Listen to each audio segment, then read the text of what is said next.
ಮಂಡ್ಯದ ನಾಗಮಂಗಲದಲ್ಲಿ ಗಣೇಶ ವಿಸರ್ಜನೆ ವೇಳೆ ಸಂಭವಿಸಿದ ಗಲಭೆಯ ನೆನಪು ಮಾಸುವ ಮುನ್ನವೇ ಈ ಬಾರಿ ಅದು ಮದ್ದೂರಿಗೆ ಸ್ಥಳಾಂತರಗೊಂಡಿದೆ.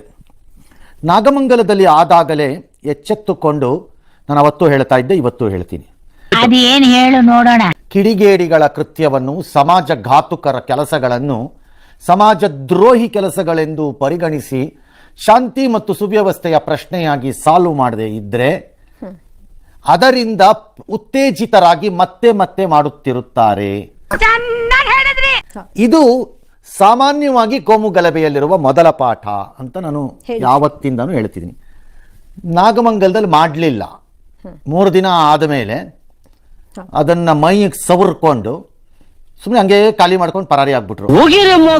ಅವ್ರ ಮನೆಗೆ ಒಂದು 25,000, ಇವ್ರ ಮನೆಗೆ ಒಂದು 20,000, ಅವ್ನಿಗೆ ಯಾರಿಗೋ ಬೈದು, ಇವ್ನಿಗೆ ಯಾರಿಗೋ ಬೈದು, ಅವ್ನು ಯಾರನ್ನೋ ಪೊಲಿಟಿಕಲ್ ಹೇಳಿ, ಇವ್ನು ಯಾರಿಗೋ ಪೊಲಿಟಿಕಲ್ ಹೇಳಿ, ಇವರು ಖಾಲಿ ಮಾಡ್ಕೊಂಡು ಹೊರಬಿಟ್ರಲ್ಲ.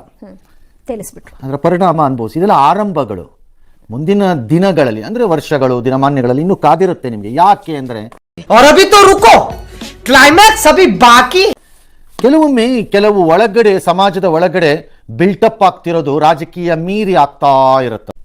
ಅದಕ್ಕೆ ಮೇಲ್ನೋಟಕ್ಕೆ ನಿಮ್ಗೆ ರಾಜಕೀಯ ಅಂತ ಕಾಣಿಸ್ತಿರುತ್ತದು, ಬಟ್ ಅದು ಮೀರಿ ಆಗ್ತಾ ಇರುತ್ತೆ. ಒಂದೊಂದ್ಸರಿ ಶುರುವಾದ್ರೆ ತಡೆಯಕ್ಕಾಗಲ್ಲ. ಆಮೇಲೆ ನಂಗೆ ಗೊತ್ತಿತ್ತು ಹೀಗಾಗತ್ತೆ ಅಂತ. ಏನೋ ನಿನ್ನೆ ರಾತ್ರಿ ಇಡೀ ದೇಶ ಚಂದ್ರಗ್ರಹಣದಲ್ಲಿತ್ತು. ಆದರೆ ಮದ್ದೂರಿನಲ್ಲಿ ಮಾತ್ರ ಗಣೇಶನ ಮೆರವಣಿಗೆ ಇತ್ತು, ವಿಸರ್ಜನೆ. ಆ ಹಂತದಲ್ಲಿ ಮುಸ್ಲಿಂ ಕಿಡಿಗೇಡಿಗಳು ಅಂದರೆ ಹುಡುಗರು ಯಾರೋ ಒಂದಷ್ಟು ಜನ ಗಣೇಶನ ಮೆರವಣಿಗೆಯ ಮೇಲೆ ಕಟ್ಟಡಗಳ ಮೇಲಿಂದಾನೋ ಸೈಡಿಂದಾನೋ ಇಲ್ಲಿಂದಾನೋ ಕಲ್ಲು ತೂರಾಟವನ್ನು ಮಾಡಿದ್ದಾರೆ.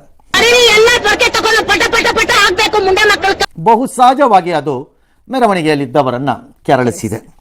ಮದ್ದೂರಿನ ಚೆನ್ನಿಗೌಡ ಬಡಾವಣೆಯಲ್ಲಿ ಗಣೇಶನನ್ನು ಸ್ಥಾಪಿಸಲಾಗಿತ್ತು.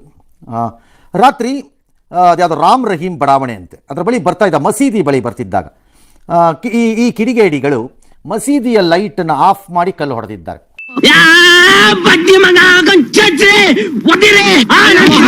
Which is A simple criminal ಬುದ್ಧಿ ಅಷ್ಟೆ. ಪಕ್ಕಾ ಕ್ರಿಮಿನಲ್ಗಳು, ಅದರಲ್ಲಿ ಯಾವ ಅನುಮಾನನೂ ಬೇಕಿಲ್ಲ. ದೇ ಆರ್ ಸಿಂಪ್ಲಿ ಕ್ರಿಮಿನಲ್ಸ್ ಅಷ್ಟೇ. ಕೇಸರಿ ಧ್ವಜ ಹಿಡಿದವರನ್ನು ಟಾರ್ಗೆಟ್ ಮಾಡಿದ್ದಾರೆ. ವೆರಿ ನ್ಯಾಚುರಲ್ ಅದು. ಮಕ್ಕಳು ಕಲ್ಲು ತೂರಾಟದಲ್ಲಿ 8 ಪೊಲೀಸರಿಗೂ ಗಾಯ ಆಗಿದೆ. ಮೋಸ್ಟ್ಲಿ ನಾಳೆ ನಾಳಿದ್ದೆಲ್ಲ ಪೊಲೀಸ್ನವ್ರಿಗೆ ಹೇಳಿಸ್ಬೋದು, ಇಲ್ಲ ಮೆರವಣಿಗೆಯಲ್ಲಿ ಹಿಂದೂ ಗಣೇಶನ ಜೊತೆ ಇದ್ದವ್ರು ಹೊಡೆದಿದ್ದಕ್ಕೆ ನಮಗೆ ಗಾಯ ಆಯಿತು ಅಂತ ಹೇಳಿಸಿದ್ರು ಹೇಳಿಸ್ಬೋದು. ನನಗೇನು ಆಶ್ಚರ್ಯ ಅನಿಸಿಲ್ಲ. ಕಲ್ಲು ತೂರಾಟ ಯಾಕೆ ಅಂತ ಹೇಳ್ತೀನಿ. ಕಲ್ಲು ತೂರಾಟ ಸಂಬಂಧ ಪೊಲೀಸರು 2 ಕೇಸ್ ತಗೊಂಡಿದ್ದಾರೆ. 21 ಜನನ್ನ ಬಂಧಿಸ್ಕೊಂಡಿದ್ದಾರೆ. 14 ಜನನ್ನ ಅವ್ರನ್ನ 14 ದಿನ ಅವ್ರನ್ನ ನ್ಯಾಯಾಂಗ ಬಂಧನಕ್ಕೆ ಕಳಿಸಿದ್ದಾರೆ. ಹೂ ಕೇರ್ಸ್ ದಿಸ್? ಯಾರು ಎದುರ್ಕೋತಾರೆ ಇದಕ್ಕೆ ಅನ್ಕೊಂಡಿದ್ದೀರಿ? ಪೊಲೀಸ್ನವ್ರಿಗೆ ಯಾರು ಎದುರ್ಕೊಳ್ಳಲ್ಲ. ಅದರಲ್ಲಿ 21 ಜನ ಆಗಿದ್ದಕ್ಕೆ ನೆಕ್ಸ್ಟ್ ಸಿನಾರಿಯೋ, ನಮ್ಮ ಹುಡುಗರು ಮಾಡಿಲ್ಲ ಅಂತ ಒಂದಿಷ್ಟು ಗೋಳಾಟ ಚೀರಾಟಗಳು.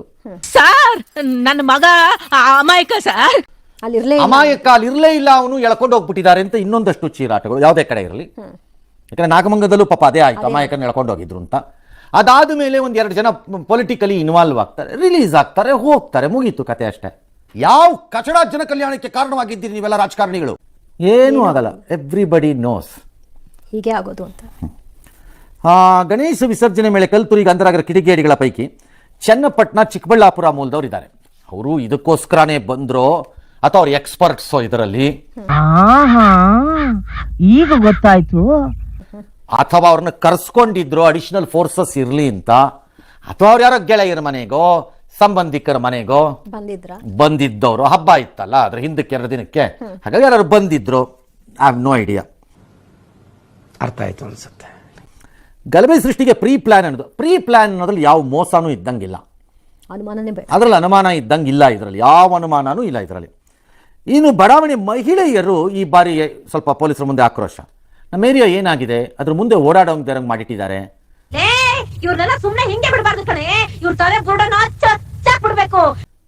ಸತ್ರಿ ಯಾರಾದ್ರೂ, ನನ್ಗೆ ಯಾರೋ ಒಂದು ಹೇಳ್ತಾ ಇದ್ದಿದ್ದು ನೋಡ್ತಾ ಇದ್ದೆ ನಾನು, ಯಾರು ಸತ್ರೆ ಹೆಣ ತಗೊಂಡೋಗುವಾಗ ತಮಟೆ ಹೊಡಿದಿರೋ ಸ್ಟೇಜಿಗೆ ಬಂದಿದ್ದೀವಿ ನಾವು. ಎಲ್ಲದಕ್ಕೂ ಕಂಟ್ರೋಲ್ ಮಾಡ್ತಾರೆ. ಇದು ಆಗಿದೆ, ಇದು ಪಾಕಿಸ್ತಾನ ಆಗಿದೆ ಅಂತ ಅವ್ರದ್ದು ಗಲಾಟೆ.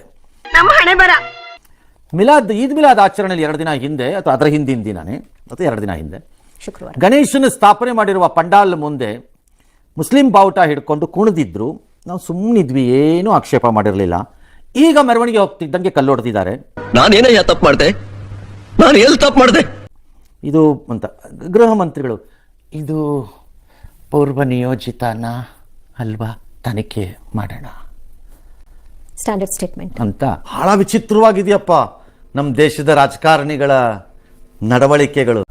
ಸ್ಟ್ಯಾಂಡರ್ಡ್ ಸ್ಟೇಟ್ಮೆಂಟನ್ನು ಕೊಟ್ಟು ಯಾರಿಗೆಲ್ಲಿ ನೋವಾಗ್ಬಿಡುತ್ತೋ ಅಂತ ತಮ್ಮ ಘನತೆ ವೆತ್ತ ಗೃಹ ಮಂತ್ರಿ ಪದವಿಗೆ ಒಂದಿಷ್ಟು ಮೆರಗನ್ನ ತಂದಿದ್ದಾರೆ. ಚಡ್ಡಿ, ಸೀರೆ, ದುಡ್ಡು, ಸಾರಾಯಿಗೋಸ್ಕರ ಓಟ್ ಹಾಕುವಂತ ಪಾಪಿಗಳು ದೇಶದಲ್ಲಿರೋವರೆಗೂ ಇಂಥ ಪಾಪಿಗಳ ಎಲೆಕ್ಷನ್ ಗೆಲ್ಲೋದು. ಇಷ್ಟು ಹೇಳಕ್ ಇಷ್ಟಪಡ್ತೀನಿ. ಓಕೆ ಫ್ರೆಂಡ್, ಬಾಯ್.